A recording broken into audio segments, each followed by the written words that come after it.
하나님 아버지와 주 예수 그리스도로부터 오는 은혜와 평강이 이 자리에 계신 여러분들과 함께하기 바랍니다. 어느 바닷가의 등대를 밝히는 등대지기의 이야기를 먼저 말씀드리겠습니다. 그곳에는 등대를 밝히기 위해서 매달 일정량의 기름이 배달되었습니다. 그런데 어느 날 어느 집의 외아들이 큰 병에 수술을 받아야 했습니다. 그러나 돈이 없었습니다. 부모는 등대지기에게 달려가서 기름 좀 달라고, 그래서 그것을 팔아서 수술비를 마련하게 해달라고 애원했습니다. 등대지기는 거절할 수가 없었습니다. 또 어느 집은 대학 등록금을 마련하려고 하다가 밥을 먹지 못하는 할머니의 양식을 사기 위해서 기름 조금만 달라고 했습니다. 등대지기는 그것도 허락했습니다. 등대지기는 동네에 어려운 일이 있을 때마다 기름을 조금씩 팔아서 도왔습니다. 그런데 어느 날 태풍이 심하게 불던 날이었습니다. 마을에 있는 젊은 청년들 모두가 고기를 잡으러 바다에 나간 상황이었습니다. 그들 중에는 등대지기의 아들도 있었습니다. 그 자녀들이, 젊은이들이 지금 집으로 돌아오지 못하고 있는 거예요. 등대불을 켤 수가 없었어. 등대지기는 이 젊은이들을 살리기 위해서 등대 위로 장작을 날아 올려서, 그래서 장작에 불을 지폈습니다. 그 불로 등대지기는 등대와 함께 운명을 같이 했다는 이야기입니다. 이처럼 자신의 모든 것을 버리면서까지 사람을 살리고자 하는 이야기가 바로 성경의 말씀입니다.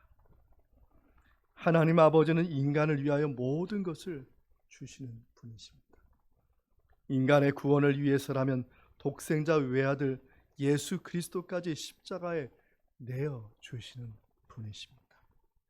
그리고 이 은혜는 지금도 계속되고 있고 현재 진행형입니다. 우리는 이 하나님의 은혜를 받고 지금 살고 있는 사람들입니다. 우리들의 신앙은 우리를 위해 아낌없이 주시는 하나님의 이 사랑에 감사할 수 있는 현재 진행형이 되는, 계속해서 또한 감사하고 믿을 수 있는 저와 여러분의 신앙이 되기를 바랍니다. 첫째로 현재 진행형의 신앙은 어떤 신앙이냐? 변함없는 신앙을 말합니다. 본문에 비슷한 말씀이 있는데 7절 말씀입니다. 7절 말씀을 함께 읽겠습니다.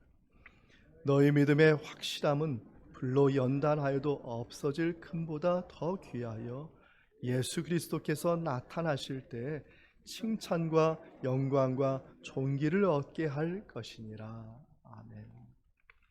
본문에 나오는 너희의 믿음은 박해 가운데 있는 성도들의 신앙을 말하는 것입니다. 그 신앙에 변함이 없기를 지금 주님께서 베드로의 입을 통해서 그 마음을 담은 내용이 본문의 말씀입니다. 그런데 사람들의 마음은 어떻습니까? 사람들의 마음은 언제든지 변하는 것이 일상입니다. 예를 들어서 아이들이 자라면서 아버지에 대한 생각이 나이가 들수록 바뀐다고 합니다. 4살쯤 되면 아버지는 전지전능하신 분이라고 생각한다고 합니다. 이 아이가 자라서 12살쯤 되면은 아버지는 아는 것이 많지 않다고 생각한다고 합니다. 바뀌었죠. 15살쯤 되면은 이렇게 생각합니다. 아버지는 구식이고 시대에 뒤떨어졌다고 느낀다고 합니다. 이 아이가 자라서 21살쯤 되면은 이렇게 확신한다고 합니다. 아버지는 골동품이야. 그러나 나이가 30쯤 되면 아버지는 가끔은 옳은 판단을 할 때도 있다, 이렇게 생각한다고 합니다. 나이가 40쯤 되면은요, 인생의 문제를 아버지와 함께 한번 의논해 볼까, 이런 마음을 가진다고 합니다. 나이가 40쯤 50쯤 되면은 그때서야 아버지는 참 훌륭하다, 이렇게 판단을 하고, 나이가 60쯤 되면 그때서야 내 아버지는 나의 인생의 미래를 모두 알고 계셨음을 깨닫고 자신은 아버지보다 못하다라고 후회한다고 합니다. 어떻습니까? 4살 때 먹은 그 마음이 나이가 60살 돼서 다시 처음으로 돌아온 거예요. 4살 때 아버지는 전지전능하다 생각했죠. 나이가 60살 돼서야 아버지가 나보다 낫다라고 그때서야 후회한다는 것이죠. 사람의 마음은 변합니다. 그런데 나중에는 다시 후회합니다. 처음 것이 좋았다는 것을 다시 깨닫기도 합니다. 신앙은 더욱 그렇습니다. 첫사랑의 믿음이 얼마나 소중한지는 나중에 가서야 깨달을 때가 우리가 많이 있습니다. 그때 처음 신앙이 참 좋았다. 본문을 기록한 사도 베드로가 그랬어요. 베드로가 예수님을 처음 만난 곳이 어디였죠? 갈릴리 호수였습니다. 고기를 잡으러 밤새 그물질했는데 고기를 못 잡아. 아침에 새벽에 다시 항구로 왔는데 예수님께서 다시 깊은 곳으로 가서 고기를 잡으러 가니까 그물을 던졌더니 고기를 많이 잡게 됩니다. 그때서 이 베드로는 예수님을 어떻게 생각했느냐? 예수님은 그리스도라고 그는 믿었던 것입니다. 근데 예수님을 따라다니면서 믿음이 변하기 시작했어요. 높은 자리에 앉고 싶고 많은 것을 갖고 싶고, 그러다가 예수님이 십자가에 달리실 때 베드로가 어떤 모습을 보였습니까? 나는 예수님을 절대로 모른다고 3번을 부인하고요. 그리고 뒤도 돌아보지 않고 도망간 사람이 베드로였습니다. 예수님께서 십자가에서 돌아가시고 3일 만에 다시 부활하셨죠. 할렐루야. 부활하시고 나서 베드로를 만나 주셨는데 베드로를 어디에서 다시 만나 주셨어요? 갈릴리 호수에서 다시 만나 주셨어요. 처음 예수님을 믿었던 그 자리에서 다시 만나셨던 것입니다. 베드로는 그때서야 자신이 믿었던 그 첫사랑이 얼마나 소중한지, 예수님은 부활하신 그 손과 발을, 몸을 보이시면서 그 첫사랑을 회복시켜 주신 것이죠. 본문의 말씀을 빌리면 썩지 아니하고 쇠하지 아니하고 불로 연단하여도 없어질 금보다 더 귀한 첫사랑의 신앙, 첫사랑의 신앙. 지금 박해를 받고 있는 이 사람들이 어떤 신앙이냐? 첫사랑의 신앙이라는 겁니다. 그 첫사랑의 신앙은 이 박해를 견디고 있고, 그 첫사랑의 신앙을 잊어먹지 않고 현재 진행형 계속해서 그 믿음을 지키고 있었기 때문에 그들이 그 박해도 견딜 수가 있었다는 것입니다. 사랑하는 성도 여러분, 예수님을 처음 믿었을 때의 그 신앙, 그 첫사랑의 그 믿음의 신앙을 회복하는 저와 여러분 되기를 바랍니다. 젊었을 때 성령 충만하였을 때, 주일학교 쓸 때 그 주일학교 선생님을 통하여서 말씀을 들었을 때, 부모님을 통하여서 그 말씀을 들었을 때, 그 어렸을 때 그 신앙 결코 정말 하찮은 게 아니라 얼마나 소중한 신앙입니다. 그 신앙이 있었기 때문에 오늘날 저와 여러분들이 믿음을 지키고 지금 이 자리에 있는 것이 아니겠습니까? 그 신앙, 소중한 신앙 다시 기억하시고 회복하시고 그 처음 가졌던 그 열정, 현재 진행형의 그 믿음으로 계속해서 유지해 나갈 수 있는 저와 여러분의 믿음이 되기를 바랍니다. 둘째로, 이 믿음의 기초가 어디에 세워져야 되느냐? 하나님의 말씀에 세워져야 돼요. 하나님의 말씀. 오늘 본문에 나옵니다. 구약의 선지자들도 조차도 그들도 말씀을 연구하고 묵상하면서 주님의 뜻을 선포하였다는 것이죠. 본문의 10절과 11절 말씀을 함께 읽겠습니다. 이 구원에 대하여는 너에게 임할 은혜를 예언하던 선지자들이 연구하고 부지런히 살펴서 자기 속에 계신 그리스도의 영이 그 받으실 고난과 후에 받으실 누구를 또는 어떠한 때를 지시하시는지 상고하니라. 눈먼 기독교라는 책이 있습니다. 이 책에서 저자는 오래전에 아프리카 수단에서 겪었던 에피소드를 소개하고 있습니다. 어느 날 저자가 콜라를 사려고 가게에 들어갔습니다. 콜라를 집어들고 보니까 이 콜라의 뚜껑이 사이다 뚜껑이고 내용물은 노란색인 거예요. 보통 콜라는 콜라색이잖아요. 근데 내용물이 노란색이에요. 그래서 주인에게 물었어요. 그래 물었더니 가게 주인이 말하기를 자기 나라는 가난해서 모든 것을 재활용하기 때문에 그런 것뿐이지 내용물은 정말 확실하다. 이건 분명히 콜라다 라고 말한 것입니다. 주인의 말을 믿고 새로 나온 콜라나 보다 이렇게 믿고 그 콜라를 샀어요. 그래서 집에서 그 콜라 뚜껑을 따가지고, 그 뚜껑이 무슨 뚜껑이에요? 사이다 뚜껑. 따가지고 다 벌컥 또 마셨는데 오렌지 환타 맛이었습니다. 다시 가게 주인에게 달려갔어요. 아니 분명히 이게 콜라라고 당신이 보증하지 않았느냐?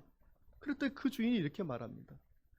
자기 나라에서는 내용물과 상관없이 병 모양이 콜라면 그냥 콜라라고 부른다. 분명히 콜라라는 것이에요.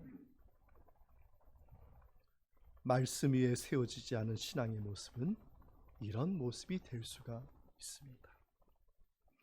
로마의 박해를 받고 있던 초대교회 성도들의 삶이 이런 모습이었습니다. 어떤 사람들이 이렇게 말하면 이렇게 하고, 어떤 사람이 다르게 말하면 다르게 하고, 이렇게 하고 다르게 하다가 신앙의 혼돈이 오고 결국은 괴로움과 고통에 빠진 것이 지금 본문의 말씀을 받는 초대교회 성도들이었습니다. 대표적으로 사람들이 뭐라고 말했을까요? 박해받는 사람들에게 뭐라고 말했을까요? 4가지를 말했습니다. 첫째는 예배하지 말라.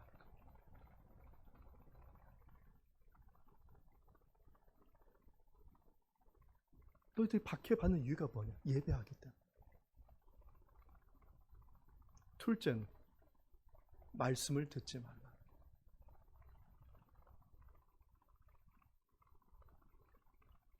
로마 황제를 신으로 숭배하는 시대인데 황제도 숭배하지도 않으면, 너희들이 말씀을 들으면 그러면 어떻게 돼? 셋째는 찬양도 하지 말라. 너희들이 숨어서 찬양하는데, 예배하는데 찬양 소리가 밖에까지 들려서 로마 군병들이 쫓아오면 어떻게 하겠냐? 네 번째는 기도하지 말라. 너희들이 박해받는 이유가 뭐냐? 왜 하나님께 기도하냐?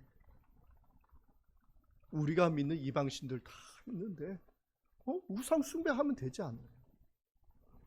실제로 초대교회 성도들의 많은 사람들이 교회를 이탈해 나갔어요. 뭘 하지 않으니까요? 첫째 뭐요? 예배하지 않으니까. 둘째 뭐요? 말씀 듣지 않으니까. 셋째 찬양하지 않으니까. 넷째 기도하지 않으니까. 모일 필요가 없는 거죠. 안타깝게도 오늘날 우리가 코로나 기간 3년 동안 겪었던 거 아니겠습니까? 박해는 없었지만 4가지를 하지 말라고. 그것이 2000년 전 일이 아니라 오늘날 우리가 살고 있는 이 시대 젊은이들이 지금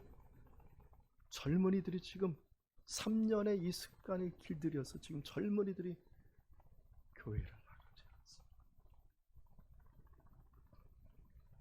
중요한 것은요, 초대교회 성도들은 그럼에도 불구하고 모여서 예배하고 말씀을 듣고 찬양하고 기도하였어요.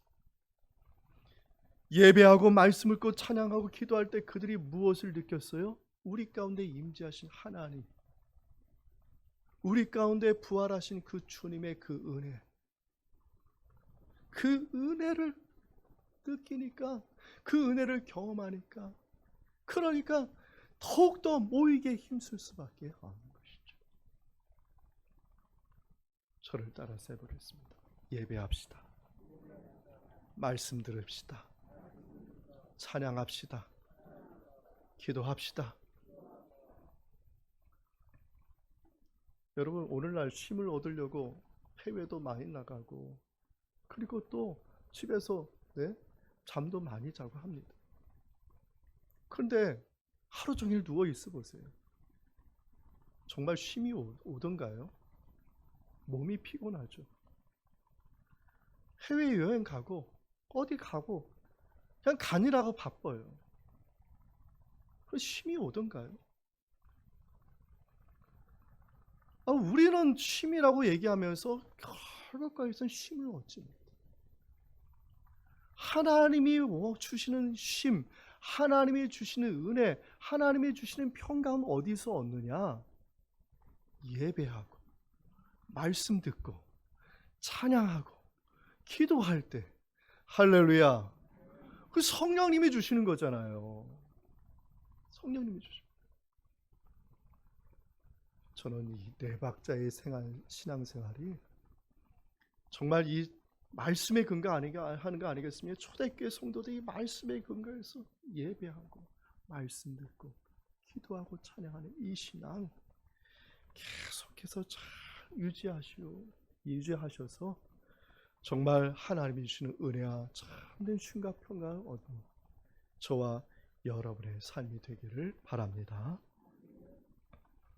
마지막으로 살아있는 믿음은 부활하신 주님께서 언제나 함께 하심을 의심하지 말고 믿는 것입니다. 정말 살아있는 믿음은 뭐냐? 의심하지 않는 것입니다. 본문의 3절의 말씀을 함께 읽겠습니다. 우리 주 예수 그리스도의 아버지 하나님을 찬송하리로다. 그의 많으신 긍휼대로 예수 그리스도를 죽은 자 가운데서 부활하게 하심으로 말미암아 우리를 거듭나게 하사 산소망이 있게 하시며. 아멘. 베드로 사도는 박해받는 성도들에게 위로와 권면을 먼저 하기보다는 무엇을 했냐면 먼저 찬양을 했어요. 찬송하리로다. 지금 성도들의 상황은 뭘 하냐면 고난과 박해 가운데 있는데 먼저 위로의 말을 한 게 아니라 먼저 뭘 했어요? 찬송하리로다. 왜 그렇게 했을까요? 그 고난과 박해를 받고 있는 그 성도들을 지금 부활하신 주님께서 그들을 보호하고 계시고 그들을 살피시고 있는 것을 보고 있었기 때문에 찬양하고 찬송할 수가 있었던 것입니다. 사랑하는 성도 여러분, 고난 가운데 있습니까? 어려움 가운데 있습니까? 그럼에도 불구하고 부활하신 주님께서 저와 여러분을 돌보시고 보호하시고 그리고 복에 복을 주시는 줄 믿으시기 바랍니다. 보이지 않는다고 해서 의심하지 말고 보이지 않을수록 더욱더 믿음을 가질 수 있는 저와 여러분 되기를 바랍니다. 이철환 씨의 연탄길에 나오는 아버지 우산이란 이야기입니다. 이 아버지가 고물장수를 하는 고생하면서 아들을 키우는 아버지였어요. 더군다나 이 아버지가 남루한 옷을 입고 철사 조각이나 유리 조각을 줍고 다니니까 이 아들이 얼마나 창피한지 몰라요. 심지어는 이 아버지가 우유 배달까지 했는데 우유 배달하다가 교통사고를 당해서 깁스를 하고 집에 누워있게 된 것이. 아들이 판잣집에서 공부를 합니다. 비는 오는데 위에서 빗방울이 뚝뚝 떨어지는데, 그런데 처음에는 조금씩 떨어지다가 이제는 막 툭툭툭툭 떨어지는 거예요. 밑에 냄비를 받아들고 받았는데도, 그런데 이제 넘쳐나기 시작한 거예요. 그런데 이 아들이 공부가 안 되니까 화가 나 있는데 옆에 누워있던 아버지가 목발을 짚고 갑자기 휙 하니 나가버렸어요. 30분이 지나도 안 돌아오고 1시간이 지나도 안 돌아오는 거예요. 그래서 이 아버지가 걱정돼서 아들과 이 어머니가 함께 밖으로 아버지를 찾아간 거예요. 아무리 찾아도 없는 거예요. 근데 집에 돌아오다가 집에 지붕이 있는데 판잣집 위를 보니까 웬 시커먼 그림자가 왔다 갔다 하고 있는 거예요. 자세히 가서 보니까 아버지가 쩔뚝거리면서 위에 판잣집 그 밑에 아들이 공부하는 그 물 떨어진 구멍을 막는다고 위에서 막 왔다 갔다 하고. 그때서야 그 아들이 아버지의 사랑을 깨닫게 된 거예요. 자식 잘 되라는 아버지의 마음, 죄인된 우리를 향한 하나님 아버지의 마음과 어찌 다를 수가 있겠습니까? 죄는 우리가 지었는데 죄 없는 예수 그리스도를 십자가에 내어주신 하나님 아버지의 사랑을 받은 것이 저와 여러분인 줄 믿습니다. 지금도 저희는 실수투성이에요. 뭘 하도 죄가 그냥 안 지으려도 죄를 지어요. 마치 지붕에 구멍이 숭숭 뚫어진 것 같이 저와 여러분들의 그 실수와 죄가 우리들의 삶의 지붕에 구멍이 숭숭 뚫어져 있어요. 그냥 비가 내리면 그냥 쑥쑥 내릴 것 같아.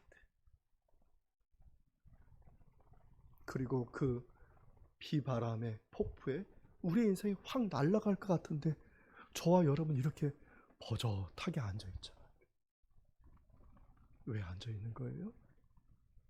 부활하신 주님께서 구멍 숭숭 뚫는 우리 인생 가운데 덮어주셔서 할렐루야, 비바람이 치지 않도록 지금도 저와 여러분을 지켜주시고 보호하여 주시기 때문에 저와 여러분이 지금 여기에 있는 줄 믿습니다. 지금 심령 가운데 아프신 분도 있고 마음의 상처가 있으신 분도 있고 환경과 여건에 어려우신 분도 있는 줄 압니다. 그러나 하나님의 사랑을 절대로 의심하지 마시고, 그럴수록 더욱더 우리 하나님께서 저와 여러분을 돌보아 주시고 할렐루야, 사랑하여 주시고 치료하여 주시고 고쳐주시고 은혜와 기쁨을 더 충만하게 채워줄 것을 믿을 수 있는 저와 여러분 되기를 바랍니다.